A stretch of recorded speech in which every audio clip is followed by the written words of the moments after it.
mecenazgo como instrumento de protección del patrimonio histórico de la nobleza y el condado de Alba de Este. Y yo, como carta de presentación, se oye bien, ¿no? ¿No? Vamos a ver. ¿Y ahora? Ya está. Bueno, yo como carta de presentación quiero leeros un fragmento pequeño de una de mis últimas publicaciones para que me situéis como jurista de derecho financiero, ¿no?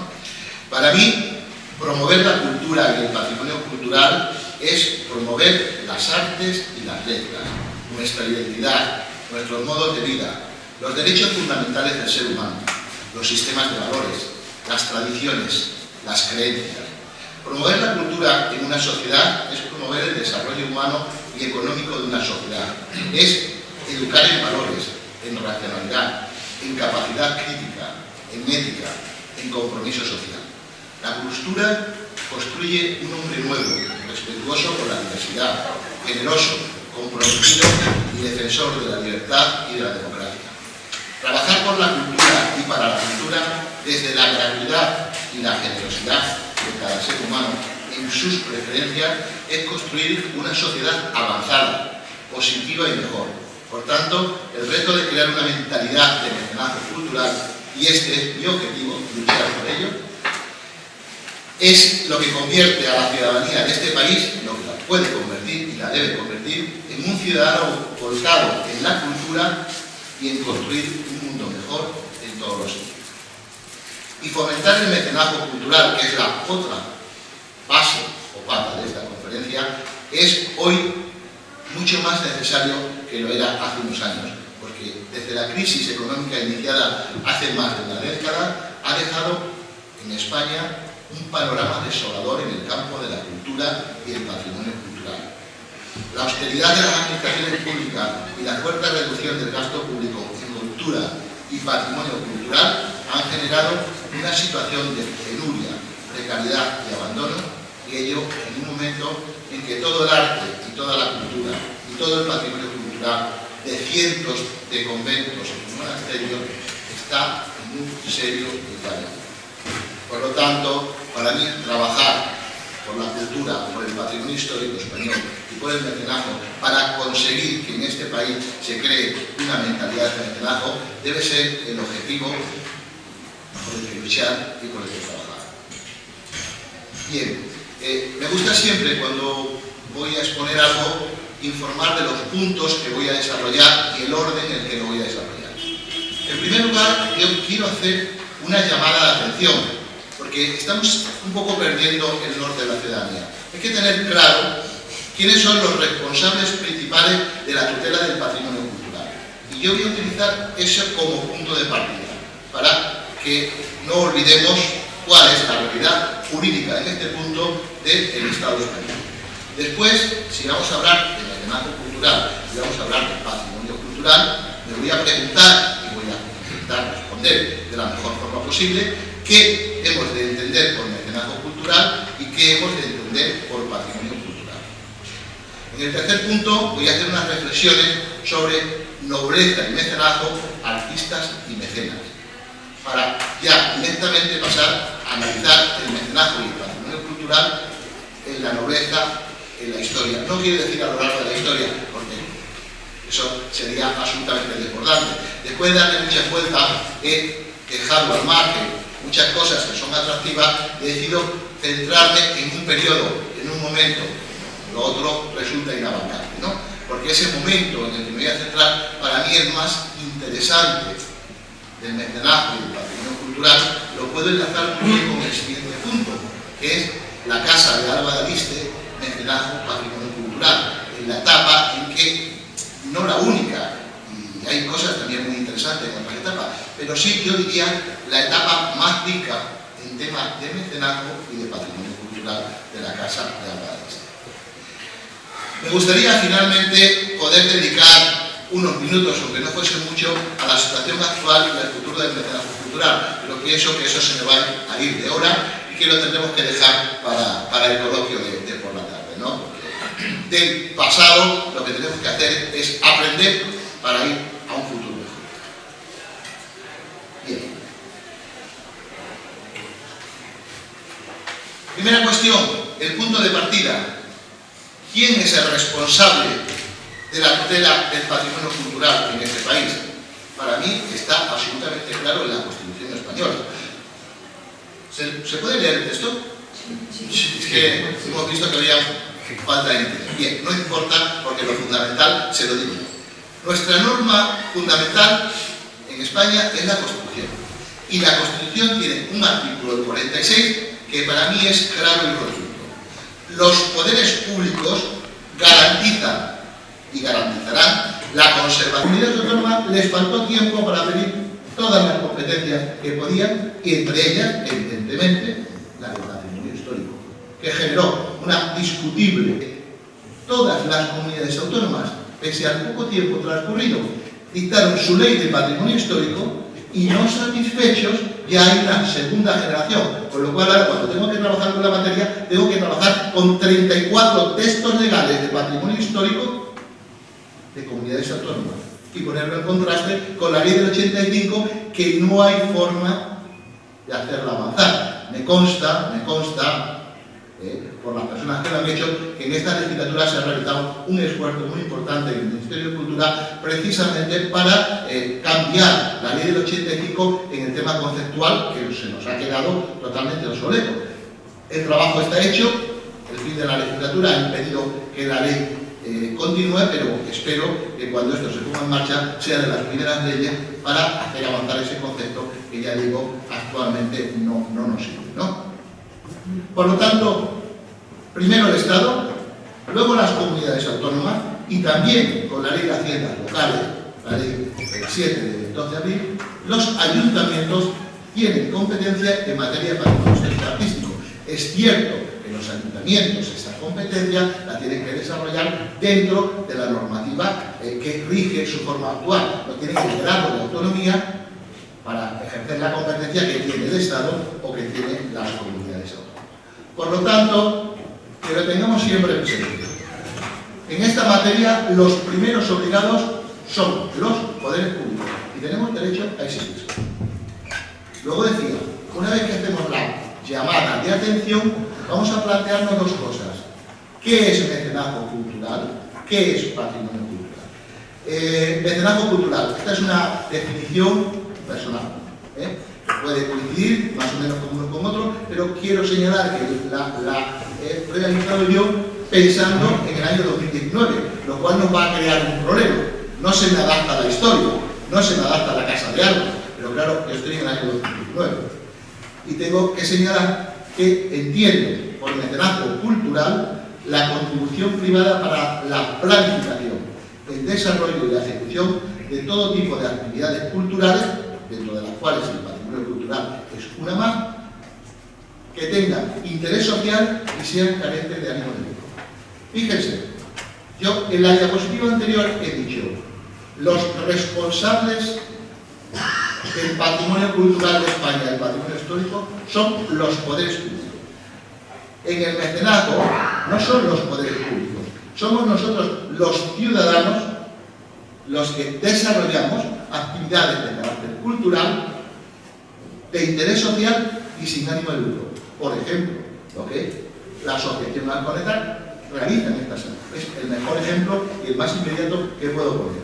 Eso es mecenazgo cultural. Trabajar desde la ciudadanía, desde el sector privado, en el campo de la cultura y del patrimonio cultural, siempre sin ánimo de lucro. Está fenomenal el ánimo de lucro. Yo, de derecho financiero, lo apoyo al máximo. ¿Por qué? Porque una sociedad se tiene que mover con actividades culturales que sean negocios, que la gente gane dinero. Pero eso es otra cosa. Tienen que existir y cuantas más mejor, pero es otra cosa. Cuando hay lucro o no hay lucro. Y el mecenazgo es sin ánimo de lucro. Veremos luego el contraste de este concepto de mecenazgo con la historia, ¿no?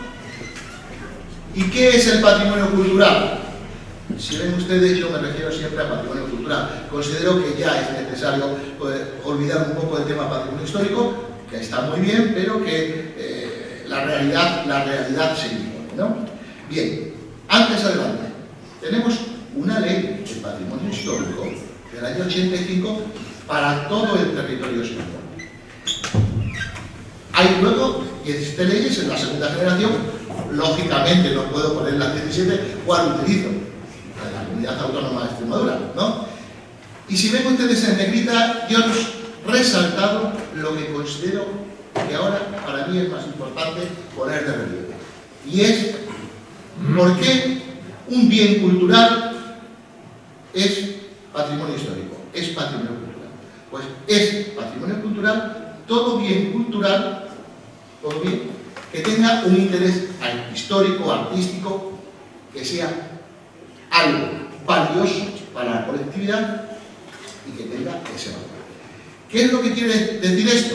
Pues que la Ley de Patrimonio Histórico Artístico, a renglón seguido, en el último párrafo del artículo primero, nos dice: los bienes más relevantes de nuestro patrimonio cultural serán calificados como bien de interés cultural o serán inventariados.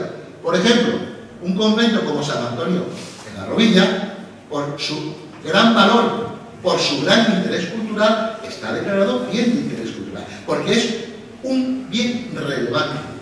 Pero, ¿qué quiero yo resaltar? Que olvidamos con los bienes y con los bienes inventariados que el concepto de patrimonio cultural, de patrimonio histórico de la ley del 85, y exactamente igual le ocurre en la comunidad autónoma, declara como patrimonio todo lo que tiene interés y valor.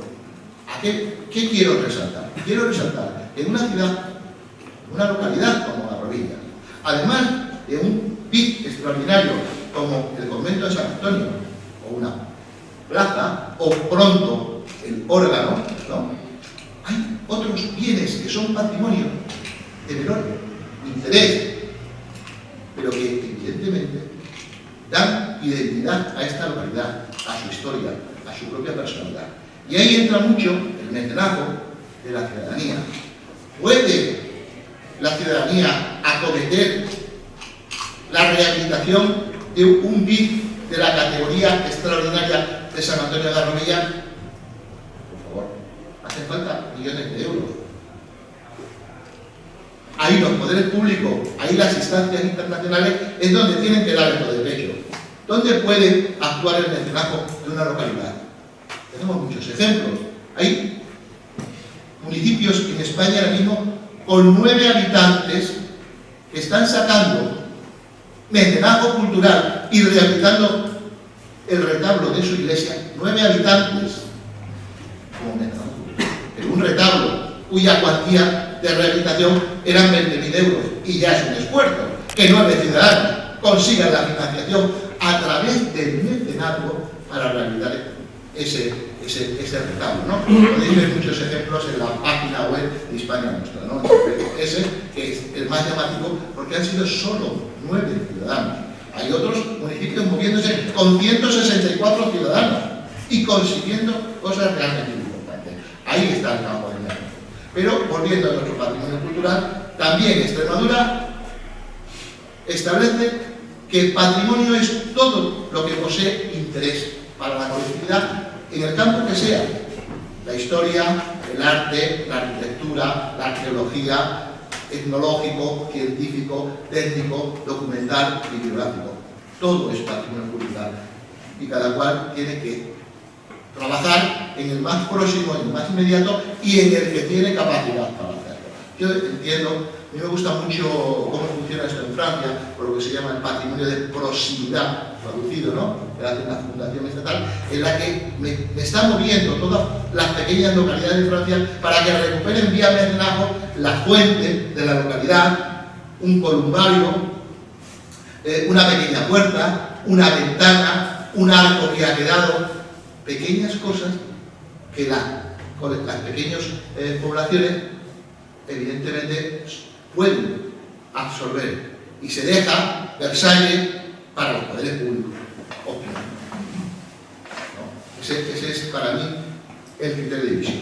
Y ya entramos en el tercer apartado, esa reflexión de la nobleza al mecenazgo, del mecenazgo a la nobleza.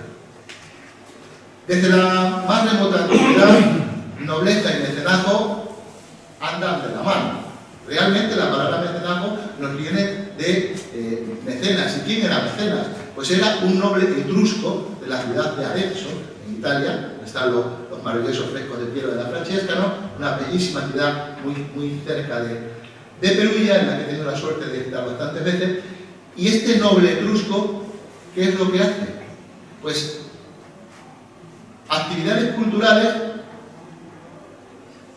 sin ánimo de lucro, entre comillas, para la colectividad. Pero ¿qué es lo que... ¿Por qué consigue esa fama? Yo creo que por suerte. Porque creo que Mecenas, efectivamente, fue un auténtico mecenas y que por eso ha dado el nombre a la palabra mecenazgo y llevamos usándola después de 2000 años. Yo creo que el hombre tuvo suerte, ¿no? Tuvo suerte, ¿por qué? Bueno, pues sencillamente porque patrocinó a Horacio, a Ovidio y a otra serie de artistas. Claro, es que patrocinar, decirle a Horacio, no, yo te mantengo, ven a mi palacio y aquí vives. Claro, que Horacio es Horacio. Y que Horacio haga las obras en engrandecimiento de tu persona es obviamente una forma de pasar a la posteridad, como con Ovidio y como con otros más, que bueno, yo como no soy de la materia, los nombres que más les han dado son Horacio y Ovidio, pero este hombre se dedicó a mantener una cartera de artistas para que, sin tenerse que preocupar de ello, se dedicase a realizar su actividad artística. Y claro, 2000 años después, seguimos viviendo de su nombre. ¿Por qué decía yo sin ánimo de lucro? Sin ánimo de lucro porque realmente el mecenazgo de la nobleza, que no es inventado por Mecenas, ya en el mundo griego existe, que antes de Mecenas también existe, ¿no? Pues realmente la nobleza lo utiliza por la doble usura. ¿Qué quiere decir? Que evidentemente lo que busca en el artista, aparte, ame el arte, ame la poesía, o ame la arquitectura, o ame la literatura, como nos va a pasar con toda la nobleza, ¿no? Pero busca que cante su gloria, que haga ese cuadro que le encarga como comitente y él aparezca, el noble, en uno de los lados y en el otro lado su esposa, que todos los del mundo del arte conocen también, ¿no? Como patrono, como comitente. O sea, hay siempre un interés, en este caso Mecenas utiliza a Horacio, Ovidio y a los demás artistas, no solamente para ensalzar su figura, sino también en la persona para la que trabaja, que es el emperador.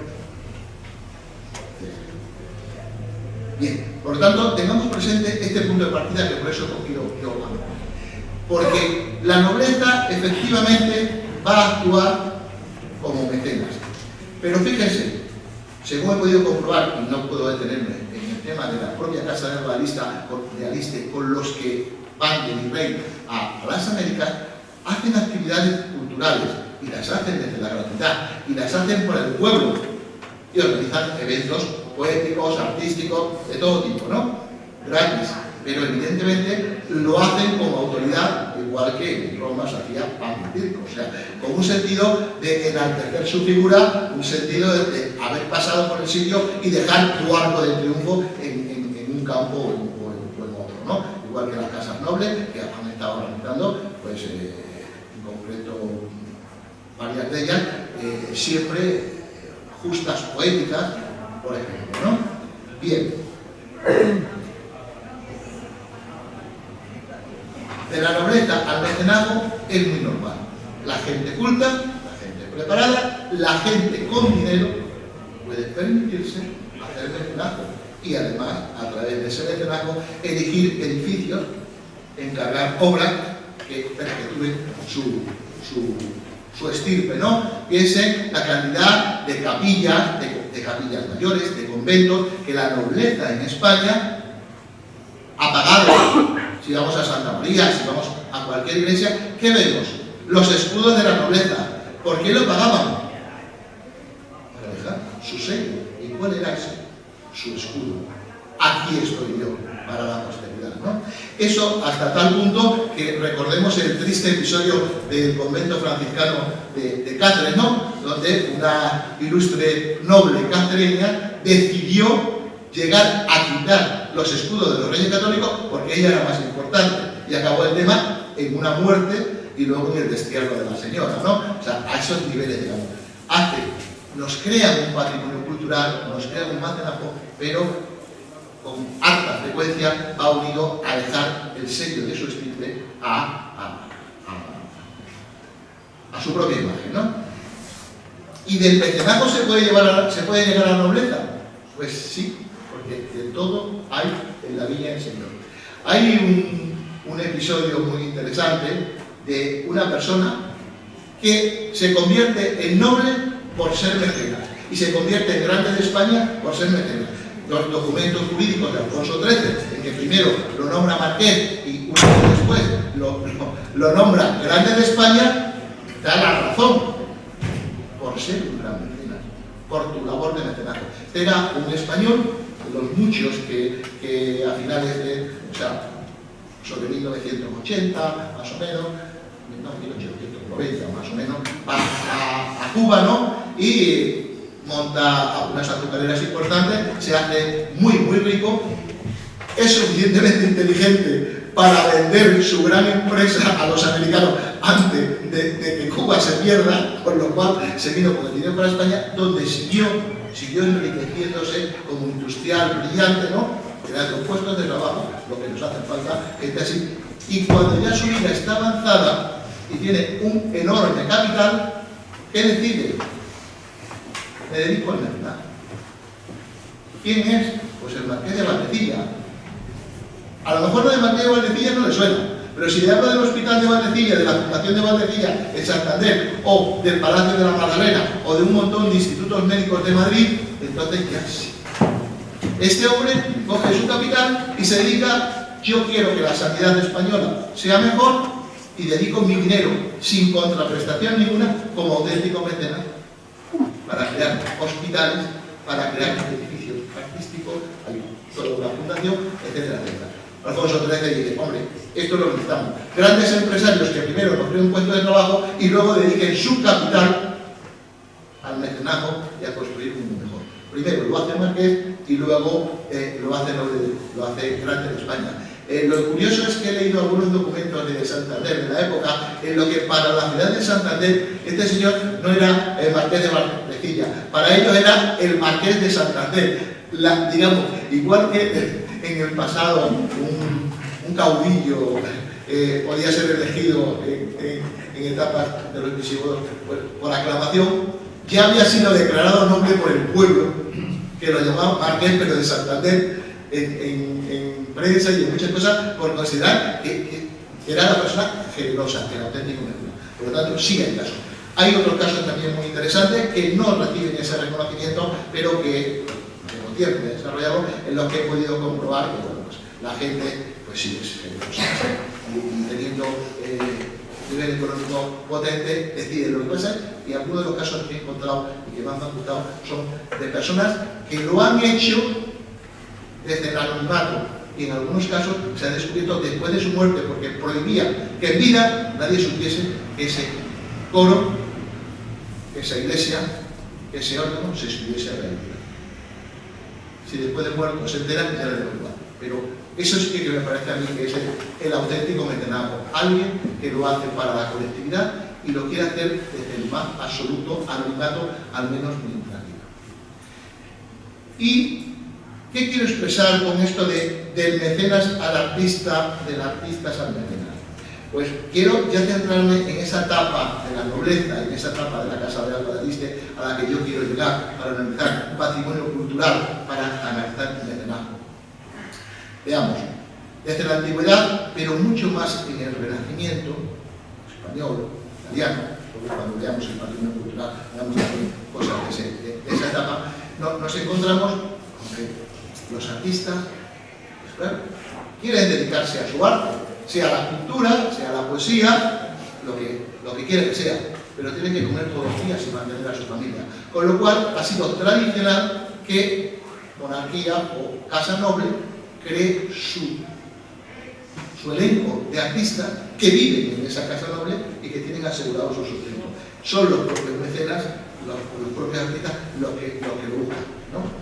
Los que buscan algo. Y los mecenas los buscan, evidentemente, porque aman el arte o aman la cultura, pero también aman que ellos canten su gloria. Hay un mutuo aprovechamiento. El artista se acomoda, pierde libertad creativa, obviamente, nadie puede morder la mano que te da de comer, y obviamente muchas obras de muchos artistas han sido obras reconducidas o canalizadas, orientadas en función de la situación de dependencia que tenía el monarca de la casa noble o de la iglesia. Muchos pintores han pintado muchas cosas porque la iglesia les pagaba la obra. Si hubiesen tenido libertad, posiblemente hubiesen hecho algo religioso y algo no religioso, ¿no? Así es. Vale. Con lo cual, entramos de lleno en el tema de las motivaciones del mecenazgo. Creo que un poco ya lo he dejado claro, ¿no?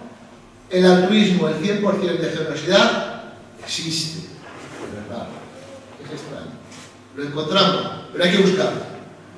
Lo normal que es, pues en el periodo en el que yo me quiero centrar, 14, 15, 16, 15, 16, pues evidentemente lo que hay es una utilización tremenda de todo ello en promoción social, en promoción política. Muchos en su propia limpieza de sangre, la cantidad, un listado bastante grande, de judeos, judeoconversos que quieren limpiar su apellido y donan grandes cantidades para iglesias, conventos, capillas, grandes cuadros religiosos. Sí, son generosos, pero están también buscando unos intereses particulares. No siempre religiosos católicos, no, cristianos, ¿no? Un ejemplo estupendo que he encontrado es el de la sinagoga del Tránsito de Toledo, también fruto del mecenazgo judío. Hay también un mecenazgo que he localizado en toda esta etapa tremendamente interesante, el mecenazgo de la mujer. Evidentemente el hombre ocupaba todo el plano social, político, económico, y la mujer está, pero evidentemente la mujer ha cumplido un rol de mecenas, yo creo que más altruista que el hombre a lo largo de la historia, en la medida en que ha podido. Las últimas investigaciones nos están rescatando ese magnífico rol de la mujer a lo largo de la historia, que hoy en día no es necesario rescatar, que actualmente en el mecenazgo las mujeres a nivel mundial están ocupando el primer puesto y están realizando en el campo del arte y en el campo de la cultura un espléndido mecenazgo, como todos ustedes conocerán, porque son ejemplos que la prensa nos está, y la televisión nos está sacando todos los días, de los cuales no me puedo detener, ¿no? Bien, decíamos, mecenazgo, y nos falta ahora patrimonio cultural. Dijimos patrimonio cultural desde el punto de vista jurídico, pero el deber de protección, la tutela, ¿qué significa protección? ¿Qué son bienes culturales? ¿Cómo surge todo esto? ¿Cuáles son los parámetros para evaluarlo? Protección es la adopción de medidas encaminadas a preservar, salvaguardar, enriquecer la diversidad de expresiones culturales o artísticas de todo tipo, ¿no? Lo que pasa es que actualmente el término cultural, que nos empeñamos mucho en utilizar, yo el primero, ¿no?, es debido a que englobamos en ello todas las manifestaciones de la cultura, con lo cual nuestras canciones, o lo último con lo que estamos luchando en Hispania Nostra, el toque de las campanas, como lenguaje que durante centurias ha sido la comunicación en todas nuestras pequeñas localidades para informar de la vida diaria de cualquier evento importante, una muerte, un nacimiento, un entierro, una emergencia, de cualquier manera, ¿no? Bien, es un término que se acuña en Italia. Voy a tener que ir a Italia varias veces. ¿Por qué? Porque con ese periodo del siglo XV-XVI en el que yo me quiero centrar, el mecenazgo del patrimonio cultural Alba del Este, justamente el enlace Italia-España es tremendamente fuerte. Exalto un poquito los parámetros de patrimonio cultural para no perder el tiempo, y en esto quería haberles desarrollado todos los tipos estos de patrimonio cultural, pero me los salto un poco a efectos de poder acabar, de poder avanzar. Bien, también me voy a saltar esto un poco, solamente decirles que aquí lo que quería explicarles es que frente a Italia, en que el tema, el mecenazgo, la tutela del patrimonio cultural y el mecenazgo, y sobre todo la tutela del patrimonio cultural, ya surge potentemente en el siglo XV, nosotros en España vamos tremendamente atrasados. Es en 1752 con la Academia de Nobles Artes y luego en el 73 con la Academia de Bellas Artes de San Fernando, cuando se empieza realmente a trabajar en este campo. Sin embargo, el contraste es que en Italia empezaron mucho antes. ¿Quién empieza? Pues empieza la Iglesia. Esto es tremendamente importante y poco conocido. Hay una bula del año 1462 de Pío II prohibiendo la demolición, destrucción o daño de edificios antiguos públicos o sus restos en el subsuelo romano, aunque sean en propiedad privada. A ustedes, con la mentalidad que tenemos actualmente, esto les parece una cosa obvio. Esto en el siglo XV no tenía nada de obviedad.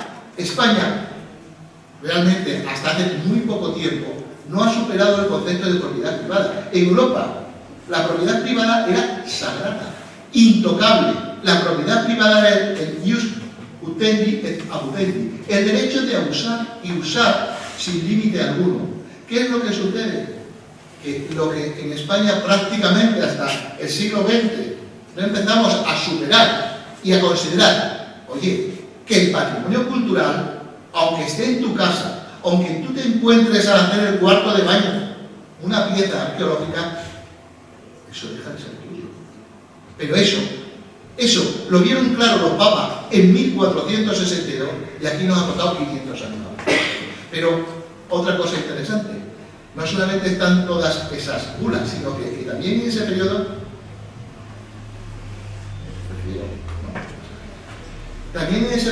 en Italia se empieza la tutela del patrimonio cultural y se crean las primeras normas en Florencia. Ahora entenderán por qué me haciendo esa referencia cuando de una a la casa de Alba. Estoy buscando referencias históricas que me enlazan. Florencia es una ciudad en la que surge la tutela del patrimonio cultural con una norma jurídica, evidentemente en el siglo XV, que establece que es bien vinculado. ¿Y qué es un bien vinculado? Porque sigue hasta la actualidad. O sea, tengo un trabajo sobre la última ley de patrimonio cultural de protección italiana en la que el concepto sigue existiendo 500 años después. Lo que hace en Florencia es decir, oye, los bienes de valor interesantes, los haya hecho quien la haya, me da igual que sea Miguel Ángel, que sea un español, están en Florencia, quedan vinculados a la ciudad de Florencia y de aquí no los puede sacar nadie. Todo lo que es exportación, que nosotros empezamos en el 19, casi en el 20, la prohibición de exportación, que es del siglo XX en España, ellos lo hacen en el siglo XV en Florencia. Y ese concepto, 500 años después, sigue existiendo. Bien. Yendo para atrás. Bueno, ¿qué es lo que nos sucede? Todavía, para hacer más hincapié, pues que España, cuando se pone a hacer las cosas medianamente bien, digo medianamente bien, es con Carlos III y con Carlos IV. Pero lo de medianamente bien es por ser muy generoso. Por ser muy generoso. ¿Por qué? Porque, fíjense, Carlos III, hijo de Isabel de Farnesio, por lo tanto, medio italiano, que es rey de Nápoles, que en su periodo se descubre Pompeya y Herculano, hace en ese momento, en el descubrimiento, las leyes magníficas, extraordinarias, innovativas, creativas, rompedoras, para proteger el patrimonio cultural del rey. Era magnífica y la nuestra dejaba mucho que desear. Y los reyes firman, los reyes te dicen, hazme un palacio, pero si no tienen un artista que diseñe un gran palacio, hazme esta ley que quiero proteger, pero ahora hace falta que haya unos juristas con una gran categoría que sean capaces de hacer una magnífica ley que proteja, como lo hubo, para proteger Pompeya y Herculano, al final. Y ya vamos a enlazar.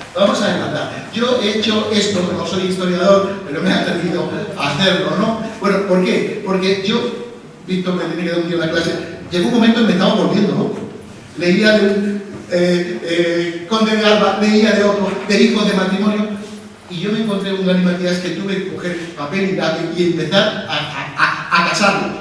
Y al casarlos me di cuenta de una cosa, de que a la vez que en Florencia se estaba haciendo la primera norma de protección del patrimonio cultural y a la vez que en Florencia surge un mecenazgo con el renacimiento absolutamente potente, en España, en Extremadura, en la Ruta de la Plata, nuestra nobleza,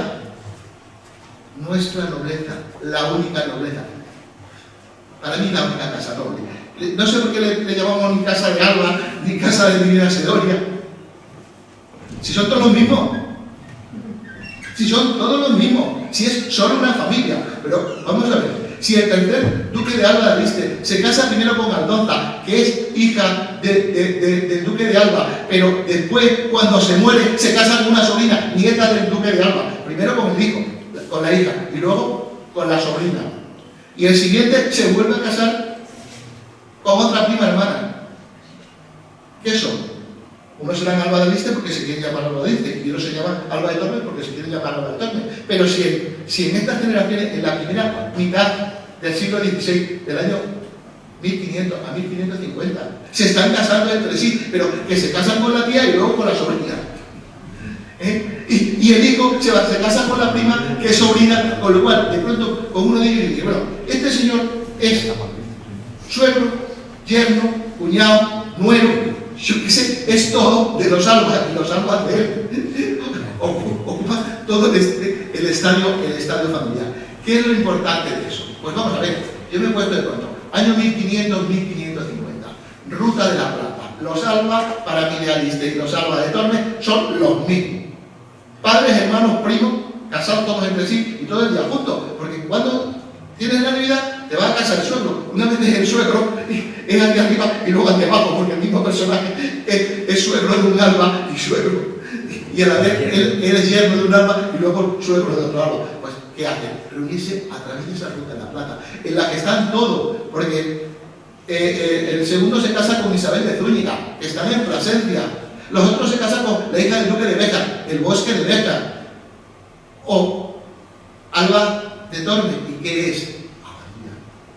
¿Qué es abadía? O sea, se van de celebrar algo en Garrovilla a Abadía, de Abadía a Plasencia, de Plasencia al bosque de Béjar. Y son todos, porque además están casados con los Pimentel, con los Osorio, con los Medina Sidonia. Todos los apellidos, en ese transcurso de tiempo me los he encontrado todos. Son una sola familia, que se llaman de una forma y otra, igual que a los hijos, a uno le ponemos Juan y a los Pedro. Pero son todos los mismos. Vale, pues, ¿qué es lo que...? Y además, fíjense, hay un muy curioso, lo he puesto en rojo, 1539, 1539. Los otros matrimonios son de 1503 a 1529.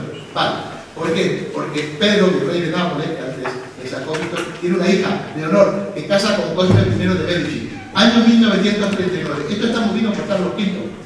Carlos V, que nace en 1520 y que viene aquí a Extremadura por su vinculación con toda la nobleza de la época y del momento, ¿no? Pero, ¿qué es lo que hace? Pues el mismo año, Carlos V casa a su hija Margarita con Octavio Farnesio, duque de Pablo.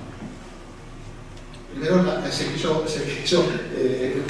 quisieron que fuera de otra forma. Al final, la hija del emperador se casa con un Farnesio y la hija de Leonor con Cosme I de Medici. Entienden ahora mi insistencia de lo que está sucediendo en Florencia y lo que está... Si es que esta gente iba y venía. Eran primos y cuñados de los que estaban en Florencia, de los que estaban en Cáceres. Tenían una conexión total, directa, y luego veremos las consecuencias.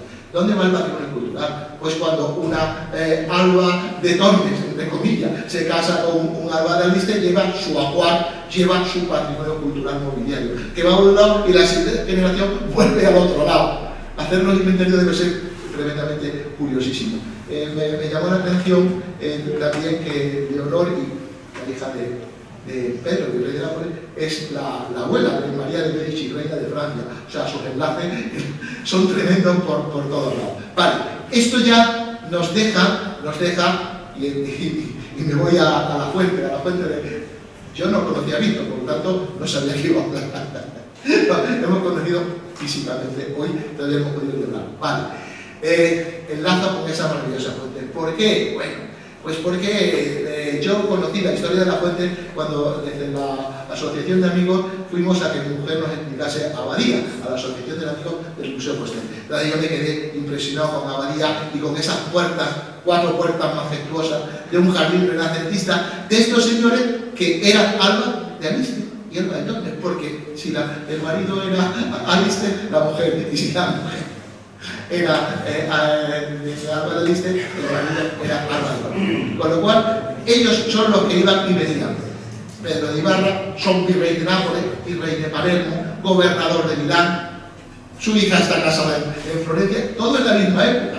Por lo tanto, lo que se estaba cociendo en todas estas ciudades, esta gente, ¿qué características tenía esa nobleza nuestra del siglo XV? Cultura. Todos hablaban varios idiomas. El que se casa con la hija del duque de Alba de Aliste, Fernando, duque de Alba, hablaba idiomas de todos los idiomas de europeo. ¿Por qué? Porque iba a Inglaterra y actuaba en nombre del rey. Iba a Francia, actuaba en nombre del rey. Era gobernador de Milán, era virrey de Nápoles. Con los medios que había, con sus cortes y sus palacios aquí en Extremadura. Cómo se movían de Flandes a Inglaterra, de Inglaterra a Nápoles, de Milán a Extremadura, otra vez. Y ahí está la historia, efectivamente, de esa fuente. Mi mujer me contó. Aquí en la plaza de Nápoles había una gran fuente de mármol llena de esculturas y tal. Yo me puse a investigar y vi que en Florencia era donde estaban viviendo todos ellos con sus matrimonios y donde se visitaban. En un taller se hicieron dos grandes fuentes, magníficas, maravillosas. La foto que Víctor puso desde arriba os da cuenta, es como una enorme carta llena de esculturas. Se hicieron dos. Uno de estos nobles, Pedro, la trae, no es Pedro, la trae, ¿a dónde? A Cáceres, y la pone en Abadía, para que lo disfrutasen los Alba de Aliste, que iban allí, lógicamente, con alta frecuencia, ¿no? Para que viviesen en ese jardín, donde cuando se pisaba el suelo, había un órgano de agua con música, y se desarrollaba con esta plata. Y la otra, pues está en Nápoles. Yo, cuando estaba dando clase de Nápoles, camino de la universidad, todos los días paraba y tengo como 50 fotografías, porque cada día me gustaba más ver esa maravillosa fuente y me ponía más triste de pensar que teníamos la otra, aquí en Cáceres, que nos quedan 4 esculturas medio destrozadas. Las tengo también la foto de las destrozadas, pero no me da ganas de ponerlas, me da tristeza. Vale. Por lo tanto, esta nobleza que sí era culta, que trabajaba para la cultura, que tenía aquí en Abadía, ¿qué? Pues a Garcilaso de la Vega, no suena, ¿no? O sea, ese era el nivel de la gente que venía a Extremadura, a crear la poesía, la más importante del momento en España, aquí, en Cáceres, junto a esa fuente hoy desaparecida, con la familia Alba de Aliste, que era la misma, porque estaban todos casados. Bien, y ya uniéndolo más directamente con lo que se llaman Alba de Aliste, que para mí son todos lo mismo, pero los que llevan el apellido Alba de Aliste o Aliste, depende del momento histórico y del lugar que estemos en Zamora. Esta foto la hice hace 10 días tomando un café en Zamora, la ciudad de mi mujer, a la que pues yo digo, pues igual que mi mujer, desde que me casé con ella, me lleva a Zamora siempre que puede, pues estoy seguro que los Alba de Tormes, las Alba de Aliste casadas con los de Tormes, pues se llevaban al otro lado siempre que podían los cónyuges, ¿no? Lo mismo que me sucede a mí, tomando un café. He pegado varias fotos para sacarla, porque es un patio maravilloso, un patio renacentista increíble, de esta época, ¿no? De esta época, ¿y qué es su unión con mecenazgo y patrimonio? Pues, evidentemente, porque eso hace, porque lo construye. Pero ¿qué es lo que me interesa? Esta nobleza tremendamente culta, ¿qué es lo que hace? Pasarse a los artistas. Juan de Álvaro, Pedro de Ibarra, que están trabajando con Alba de Tormes, se lo pasan al cuñado, al primo, al suegro. Da igual, porque una vez hablamos del cuñado, otra vez se los pasan. ¿Y qué es lo que hacen? Pues esos artistas se van a Zamora y construyen ese maravilloso palacio hoy para los turismo. ¿Y luego qué hacen? Pues se lo traen a Barbilla. Estaban trabajando con los Alba de Tormes, pero obviamente, ¿qué van a Alba de Tormes? Se lo pasa al cuñado, al hermano, al primo, como lo queráis llamar, ¿no? Y se lo pasan para acá y se viene a hacer San Antonio de Barbilla. Y se viene a hacer la obra. Por lo tanto, es un mecenazgo por el patrimonio cultural, un trabajo compartido entre ellos, pasándose unos a otros y viviéndolo de una forma conjunta, ¿no? Vamos a nuestro convento de San Antonio de las Rodillas. iniciado en 1476 por la voluntad del conde y ampliado y enriquecido en el siglo XVI con Juan de Álava y Pedro de Ibarra. Aquí lo tenemos como realidad ese patrimonio cultural creado por la Casa de Alba de Aliste, que tanto dolor y sufrimiento nos causa a muchos de los que hoy estamos aquí. ¿Vale? Podía hablar mucho de él porque, ¿qué queréis? Hace muchos años que vine con el metro para ayudar a mi mujer a tomar las medidas, a hacer fotos y a trabajar, y desde entonces hemos seguido viniendo, siempre sufriendo un poquito más. Vale, pero ¿qué más cosas me he encontrado de mi rey Alba de Aliste, que antes ya quitó Víctor? Pues la suerte es que no me la han pisado. Bueno, uno de los profesores de la Facultad de Derecho y otro de la Escuela de Arquitectura, que son grandes amigos míos, como he estado dando clase allí, el mío sobre todo, se empeñaba